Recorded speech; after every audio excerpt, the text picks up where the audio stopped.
Hello, my name is Paul Weston and I am a racist. I know I'm a racist because I'm told I'm a racist by a great deal of people. The hard left think I'm a racist, the Labour Party thinks I'm a racist, Conservatives think I'm a racist, Liberal Democrats think I'm a racist, the BBC thinks I'm a racist, so I must therefore be a racist. Why am I a racist? It's very simple. I wish to preserve the culture of my country. I wish to preserve the people of my country. And in doing so, that makes me a designated racist in today's society. Now, this is something that's been moved by the left. The goalposts have been moved by the left a considerable distance on this. In order to be termed a racist 30 or 40 years ago, you had to actively dislike foreign people. Now, I don't dislike foreign people. What I do like, what I love, is my country, my culture, and my people. And I see that under a terrible threat at the moment. Britain is a very small country that's opened its doors to the mass immigrants of the third world, and we are simply being overwhelmed. Our schools can't cope, our hospitals can't cope. Very little can cope anymore. Our welfare system is on the verge of buckling as well. So if I want to defend what I grew up in, what I was born into, my country, my British culture, my heritage and my history, I am apparently, according to absolutely everybody today, a racist. But I don't think that's the case. Not the case that I'm not actually a racist. I'm going to admit that full out right now, because clearly I am. I've been told by so many people I am, it simply must be true. I'm probably also an Islamophobe. A phobia is an irrational fear of something. Now, I don't have an irrational fear of Islam. I look around the world today at Syria at the moment, where almost 100,000 people have been killed in the last 2 years, where Shia Muslims are slaughtering Sunni Muslims and vice versa. I look at places like Indonesia and Egypt and China and the Philippines. Everywhere you look, you see problems with Islam. And they're violent. They are, dare I say it, to really reinforce my racist credentials, a thoroughly savage political and religious ideology. Now, many people will disagree with that. The far left, of course, will say you cannot criticize Islam because Islam is a religion, and rules have now been put into place in this country that say if you criticize it, you are guilty of inciting religious hatred.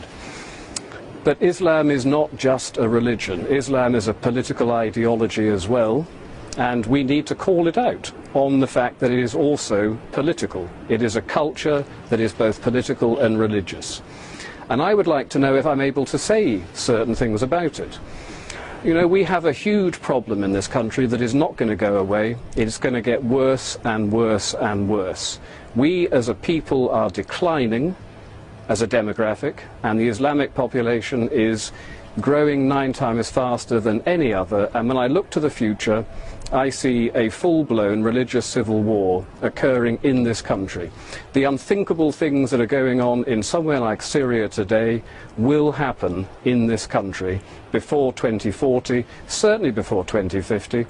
And I don't want Britain to turn into a country like that. So I'm going to denounce Islam as a backward, savage political and religious ideology. And to hell with what anybody thinks about that. Because if we don't do something about it, we are going to be involved in something that most people can barely even begin to imagine in Britain. So we need to denounce it for what it is.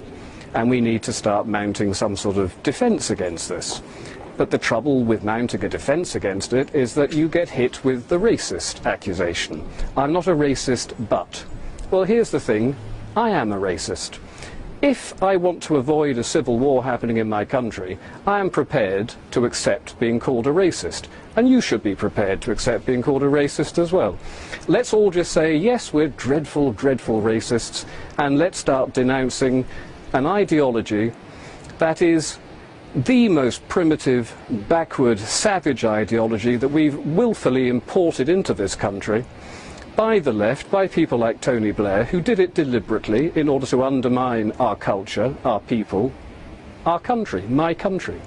They did it deliberately.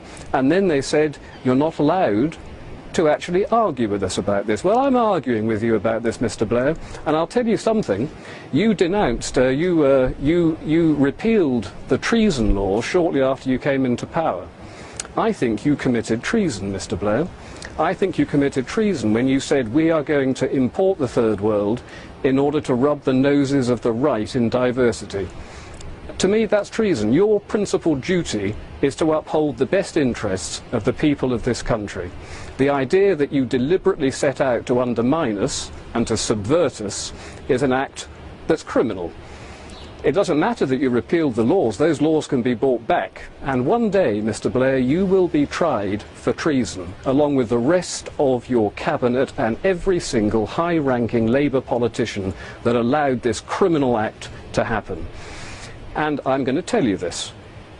It doesn't matter that you can perhaps prosecute me for racism or inciting religious hatred. I don't believe in that. I believe only in one thing: the defence of my country, the defence of my people, the defence of my culture. And everything else can just go to hell. I am a racist.